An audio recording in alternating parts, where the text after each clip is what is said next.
সঙ্গে ডোনাল্ড ট্রাম্পের যথেষ্ট ভালো। সেখানে দাঁড়িয়ে বাইডেন ইস্যুতে এই যে চিকেন নেককে ডিসকানেক্ট করে দেওয়ার যে চেষ্টা, সেটা ট্রাম্প হয়তোবা একে রেকগনাইজ করবেন না। পাশাপাশি ভারতবর্ষে থেকে পিনাকা মিসাইল, হাউজার, কামান সমস্ত রেডি রাখা হচ্ছে। আপনাদেরকে বলে রাখি, ভুবনেশ্বরের এয়ার বেসে আজকে থেকেই এয়ার রুটিন মহড়া, যেটা বিমানের যে রুটিন মহড়া, সেই মহড়াও কিন্তু চালু হয়েছে। আসুন এবার সেই ছবি দেখাচ্ছি, আপনাদেরকে দেখাচ্ছেন আজকের এই ছবি আমাদের কাছে এসছে। এই ছবি আপনাদেরকে দেখাচ্ছি।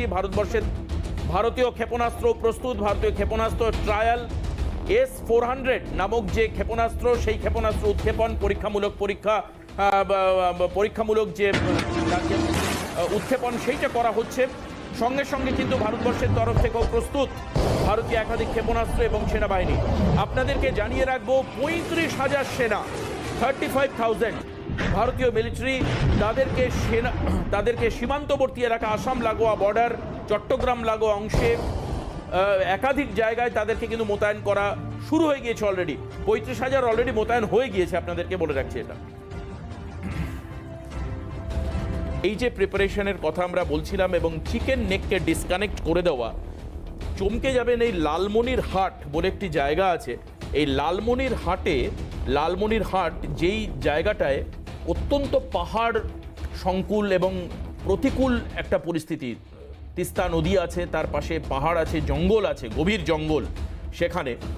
এখানে একটি এয়ারবেস, যে এয়ারবেসকে বাংলাদেশ নতুন করে চাঙ্গা করবার চেষ্টা করছে। 50টা যুদ্ধ বিমান এখানে রাখা যেতে পারে এয়ারবেসে।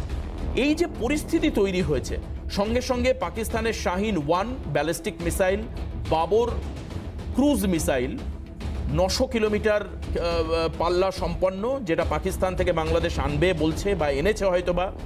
শাহিন 2000 কিলোমিটার তার রেঞ্জ, তার মধ্যে কিন্তু অবশ্যই এটা বাংলাদেশ থেকে চার্জ হলে নয়াদিল্লি এর সীমানার মধ্যে চলে আসছে, যেটা আমার মনে হচ্ছে। সঙ্গে 900 কিলোমিটারের যে বাবর, তার মধ্যে অবশ্যই কলকাতা চলে আসছে। তো এই পরিস্থিতিতে গতকাল আমরা স্বরাষ্ট্র মন্ত্রকের একটা ব্রিফ দেখছিলাম, বিদেশ মন্ত্রকের। এখানে দাঁড়িয়ে আপনার কি মনে হচ্ছে, কি হতে চলেছে? যদি এই মুহূর্তে বাংলাদেশের এয়ারফোর্স, আর্মি এবং নেভির যা এক্সিস্টিং ক্ষমতা, সেটা যদি দেখি, তাহলে বাংলাদেশ এয়ারফোর্সের এই মুহূর্তের ক্ষমতা 44টি ফাইটার এয়ারক্রাফট, তার মধ্যে 29টা তার মধ্যে 8টি MiG-29, সেই 8টার মধ্যে 2টি